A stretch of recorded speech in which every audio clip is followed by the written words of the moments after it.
Hello again, Dr. Webster. Okay, we're talking about the heart.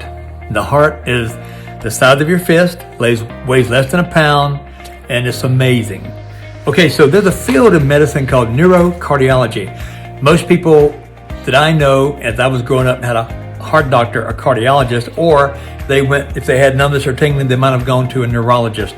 But there's a new field, and I say new. This article was printed in PubMed 2012.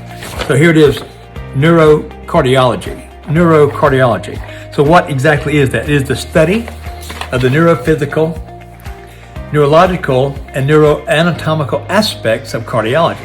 And that's a lot of words, including especially the neurological origins of cardiac disorders. Neurological, nervous system disorders causing the cardiac disorders. The effects of stress on the heart, there's stress again, are studied in terms of the heart interaction with both peripheral nervous system and the central nervous system.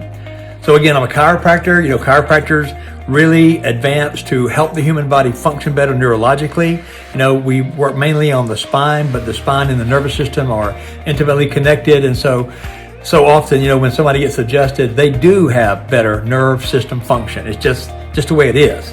Now, that doesn't mean we can fix heart problems, and I'm not saying that, but neurocardiology. So does your cardiologist, if you have one, consult with your neurologist or a neurologist about your heart conditions? Should they? Let's read further. The cardiovascular system is regulated by the autonomic nervous system, which includes the sympathetic and parasympathetic nervous system. And you probably know what that is. The sympathetics are what really speeds you up and excites you if you have to fight or run for your life. And then the parasympathetics are what kind of slows you down. That's more of a relaxing type thing. And there's different hormones and things like that. So anyway, there's supposed to be a balance. And if there's an imbalance in your autonomic nervous system, it affects your heart function, is what they're saying here. An imbalance can be caused by hormone levels, lifestyle, we'll talk about that, emotional stressors, here it is, emotional stress, and then injuries. So the connection between the and this is the problem, and this is what I want to talk about. There's advancements being made in medicine and science, and we as the public need to know about it. So the connection between the cardiovascular and nervous system has brought up a concern in the training processes of medical students. Neurocardiology is the understanding that the body is interconnected. I love that. And weave in and out of other systems. Chiropractors have all said that. Chiropractors have always based our help is that the nervous system either directly or indirectly affects every other part of the body. And so our job is to focus on the nervous system and get it to function as good as it can. That way other systems tend to work better as well. Cardiology is the understanding that the body is interconnected and weave in and out of other systems. When training within one specialty, the doctors are more likely to associate the patient's symptoms to their field. Without taking the integration into account, the doctor can consequently delay a correct diagnosis and treatment for the patient.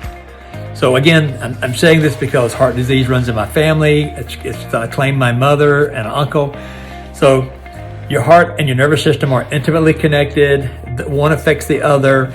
So if heart disease runs in your family, or if you think you may have it, you may want to talk to your cardiologist in an open, honest, conversation and say, hey, I understand there's something going on with the nerves and the neurocardiology thing. And so talk to me about that and try to get more understanding, try to get more information.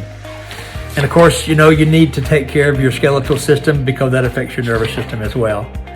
So that's that for that. So your posture, I tell people all the time, more and more people are slumping, and when you slump, it closes down the rib cage a little bit, and so your heart needs to be able to expand. And if you're kind of sitting like this all the time, that's not good for your heart.